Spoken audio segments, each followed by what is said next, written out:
परिवार कभी सिंबल लेने पटना नहीं गया। पटना के लोग सिंबल लिफाफा में भेज देते हैं उस परिवार के साथ। उसका रीजन है ना, गजब का ताकत है आवाम के बीच में, जो पकड़ है, जो ताकत है। क्या कहा अभी हम न्यूट्रल हैं, कोई ऐसा तो नहीं कहा कि हम राष्ट्रीय जनता दल से रिजाइन कर दिए। हम न्यूट्रल हैं, इसको लेकर के आप इतना प्रोपगंडा फैला दिए। इतना यहाँ के लोकल जो वरिष्ठ लोग हैं उन लोगों को कम से कम इन चीज़ों पे जाकर के खाई को पाटने का प्रयास करना चाहिए था। वरिष्ठ लोग हैं वो लोग भी आते हैं। उस परिवार में जो ताकत है ना, अभी इसी तरह का व्यवस्था रहा, लोग अगर खाई पाटने का नहीं कार्य किए तो देखिएगा लोकसभा और विधानसभा में भारी नुकसान होगा, भारी नुकसान होगा। ये राष्ट्रीय जनता दल का मजबूत पहिया जो देख रहे हैं ना, एक पहिया अगर उनके समाज के लोगों का है तो उससे मजबूत पहिया, उससे मजबूत जो पहिया है ना, मैडम के परिवार, मैडम के समाज की। जैसे आप दावेदार थे, आपको टिकट नहीं दिया गया, उसी तरह से पूर्व सांसद मोहम्मद शहाबुद्दीन के परिवार के साथ हो रहा है। नहीं, दोनों में अंतर है। क्या अंतर है? शहाबुद्दीन साहब का परिवार कभी टिकट का मोहताज नहीं। लोकसभा के लड़ने में, लोकसभा के प्रतिनिधित्व करने के लिए सिवान के मालिकों के बीच में निश्चित तैयारी में लगी हुई। इस खबर के प्रायोजक हैं आरंभ डिज्नीलैंड मेला, सर्कस मैदान, फतेहपुर बाईपास। खेलिए झूला और जीतिए लाखों के इनाम।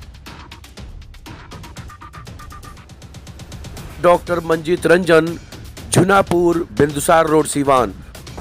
आपको बता दें कि आजकल चुनाव अभी 2024 में है लोकसभा का, लेकिन अभी जो स्थिति है धीरे धीरे राजनीतिक पारा चढ़ने लगा है। पूर्व सांसद मोहम्मद शहाबुद्दीन का परिवार क्या कर रहा है, एक अजीब किसी तरह से हम जान लें कैसे क्या चल रहा है अंदर। तो सीधे बात कर लेते हैं इनसे। सर बहुत बहुत स्वागत है। धन्यवाद आपको और आपके तमाम सभी श्रोता जो देखने वाले साथी हैं, सबको प्रणाम सलाम, सबका अभिनंदन, सबका बहुत बहुत आभार। सर कहना यह है कि आजकल अभी तो चुनाव 2024 में है, अभी से बयानबाजी शुरू हो चुका है, चूँकि 2023 है और 2024 समझ लीजिए कि आरजेडी से अभी कुछ मनमुटाव भी चल रहा है, ऐसी सूचना है। फिर अंदर ही अंदर क्या खिचड़ी पकड़ी, इस पर कुछ रोशनी डालेंगे? नहीं, अब अंदर अंदर क्या खिचड़ी है इस पर तो बहुत कुछ नहीं कह सकते हैं, लेकिन वो परिवार राजनीतिक परिवार है ना। शहाबुद्दीन साहब के सिपाही के रूप में भी हम लोग काम कर रहे हैं और लोकसभा लड़ने की तैयारी में हम लोग हैं।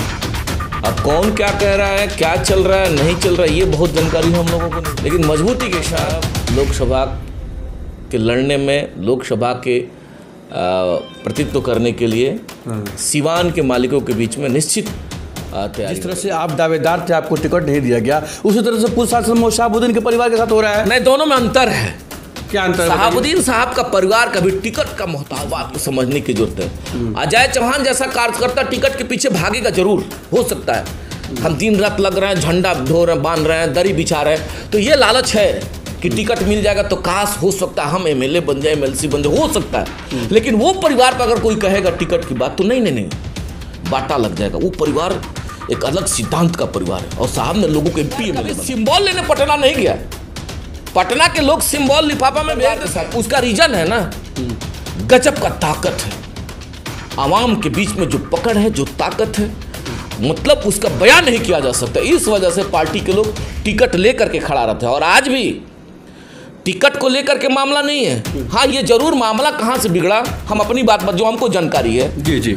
लोकसभा चुनाव लूज हुआ तो सिवान के और बिहार के चाहने वाले लोगों ने कहा कि हेना साहब को, इनके जो लोग हैं उनके प्रतिनिधित्व करने के लिए इनको राज्यसभा भेजने की जरूरत है। समर्थकों की डिमांड थी, समर्थकों, हम जैसे छोटे छोटे और बड़े बड़े कार्यकर्ताओं की डिमांड थी। उसी डिमांड पर हम लोगों ने एक मुहिम छेड़ा और वो मुहिम पे हम लोगों को भी लगा और सिवान के वरिष्ठ लोग, सिवान के माननीय विधायक लोग भी, राष्ट्रीय जनता दल के लोग स्वीकारे थे ना कि हेना साहब को राज्यसभा भेजा जाएगा और हम लोग जा रहे हैं पटना, पहल करेंगे, लालू जी से कहेंगे, तेजस्वी यादव जी से कहेंगे। क्या हुआ? कहाँ क्या कुछ हुआ? क्या हुआ? आप वरिष्ठ लोग कहे थे ना, हम लोग कहाँ, वरिष्ठ लोग शुरू किए कि हेना साहब को राज्यसभा इस बार भेज दिया जाएगा। हुआ क्या?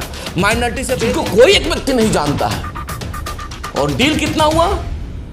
करोड़ों पे डील हुआ, आप भेज दिए राज्यसभा। यही नागवार गुजरा उन कार्यकर्ताओं को, हम जैसे लोगों को, और यहीं से सब बात बिगड़ने की स्टार्टिंग, जो हमको जानकारी है, पता नहीं इसके बाद के क्या हम नहीं जानते, क्योंकि हम जो बोलते हैं एकदम हमको जो जानकारी है आपके माध्यम से टू द फैक्ट बोलने का हमारा प्रयास करते हैं। तो सर एक बड़ा ये मामला रहा कि 1 मिनट का समय आपका लेंगे, बिगड़ने का वहां से दौर शुरू होता है। अब उसमें मीडिया के साथ ही आप लोग गए थे, मैडम से आप लोगों ने सवाल किया, चूंकि मैडम का वह जो दौर था जब आप सवाल किए थे उस समय मैडम परेशान थी। साहब को गुजरे हुए 3-4 महीना हुआ था, और जिसका शौहर नहीं हो उनके दर्द को एहसास करिए। 20 साल जेल में रहने के बाद भी मुलाकात तक नहीं होती है, तो कितना दर्द से गुजर रही थी। और उसी में कोई साथी ने सवाल किया तो मैडम ने क्या कहा, अभी हम न्यूट्रल हैं। कोई ऐसा तो नहीं कहा कि हम राष्ट्रीय जनता दल से रिजाइन कर दिए, अब न्यूट्रल हैं। इसको लेकर के आप इतना प्रोपगंडा फैला दिए, इतना यहाँ के लोकल जो वरिष्ठ लोग हैं उन लोगों को कम से कम इन चीज़ों पे जाकर के खाई को पाटने का प्रयास करना चाहिए था। वरिष्ठ लोग हैं वो लोग भी आते हैं, उस परिवार में जो ताकत है ना, अभी अगर इसी तरह का व्यवस्था रहा, लोग अगर खाई पाटने का नहीं कार्य किए तो देखिएगा लोकसभा और विधानसभा में भारी नुकसान होगा, भारी नुकसान होगा। ये आपको प्रमाण आपको बता दें कि गोपालगंज उपचुनाव कुर्नी हुआ, मुजफ्फरपुर वाला गोपालगंज उपचुनाव नहीं हुआ। बोलने के बाद भी मैडम एक शब्द नहीं बोली थी, साइलेंट पे ये हो गया। जिस दिन अगर बोल देना एक जुबान खोल के, फिर कयामत आ जाएगा, कयामत लोटिया डूब जाएगी आरजेडी की। भाई उसका लॉजिक है, आप कोई भी कैलकुलेशन मैथ बनाते हैं सूत्र के आधार पे बनाते हैं। हम तो बार बार कहते हैं, हमको लोग कुछ गाली भी देता है लोग कि टू द फैक्ट बोलता है, उनके चाहने वाले लोग हैं कुछ गाली देते हैं, तो हमको कोई दिक्कत नहीं है। हमारा क्या है जो हमारा जाएगा, हमको कोई गाली दे के क्या करेगा। हम एक साधारण मुखिया हैं, और मुखिया का कार्यकाल लोगों को मोहब्बत से है कि छीनने वाला कोई व्यवस्था तो है नहीं कि कान पकड़ कोई छीन ले। और एमएलए एमपी बनने का कोई शौक नहीं है, शौक ही नहीं है एमएलए एमपी बनने का। हम सिपाही के रूप में काम कर रहे हैं, एमपी की तैयारी में लगे हुए, एमपी लड़ेंगे, है ना साहब, जीतेंगे, अजय चौहान एमपी हो जाएंगे। हम तो बार बार कह रहे हैं, हमारे से हजारों कार्यकर्ता, मैडम जीतेंगे हम लोग सांसद हो जाएंगे, जनता का सेवा करेंगे, एक माध्यम बन जाएगा। अभी भी सेवा कर रहे हैं, वो भी एक माध्यम बन जाएगा। तो बहुत आकांक्षा हमको नहीं है जो हमको कोई गाली देगा या कुछ कहेगा, हम तो स्वीकारते हैं। लोग मोहब्बत देते हैं वो भी प्रणाम करते हैं, लोग गाली भी देते हैं वो भी प्रणाम करते हैं। तो समझिएगा, अगर कहीं कुछ ये लोग नहीं करता है तो भारी नुकसान होगा, लोटिया गुल होने का वजह है ना। राष्ट्रीय जनता दल का मजबूत पहिया जो देख रहे हैं ना, एक पहिया अगर उनके समाज के लोगों का है तो उससे मजबूत पहिया, उससे मजबूत जो पहिया है ना, मैडम के परिवार, मैडम के समाज, इसको अगर ये कह लीजिए साफ शब्दों में, तो माइनॉरिटी का 95% वह पहिया के रूप में लोग खड़े हैं। और उनके नेता को दरकिनार करिएगा, वह लोग उसको दरकिनार कर देंगे, पंचर हो जाएगा। ये बात एहसास क्यों नहीं हो रहा पार्टी का? होगा, इंतजार करिए। हो सकता है कि सत्ता के गुमान में, सत्ता के गुमान में अभी नहीं दिख रहा हो। जिस दिन पंचर गाड़ी होगी ना, उस दिन दिखेगा गलती कहाँ से हुआ। तो हम तो अभी भी निवेदन करना चाहते हैं, विचार करने की जरूरत है, बहुत विचार करने की जरूरत है। आखिर कहाँ गड़बड़ी हो रही है? विचार तो नौबत नहीं आती। हम लोग अपने में है क्या? अब हम लोगों को नहीं मालूम चल पा रहा, हम लोग छोटे कार्यकर्ता है ना, हम लोग वकालत कर रहे हैं, अपनी बातों को रख रहे हैं मजबूती के साथ आवाम के बीच में। तमाम, चूंकि हमारी आवाज़ तमाम शीर्ष के लोग भी हो सकता है देखते होंगे, अगर कोई हमारे शीर्ष के लोग देखते हो तो निवेदन करना चाहते हैं, वक्त है, संभलने की जरूरत है। नुकसान होगा, हम आप लड़ जाएंगे, विपक्ष के लोग मजबूत हो जाएंगे। जिस लड़ाई में हम और आप लगे हुए हैं वो लड़ाई कमजोर हो जाए।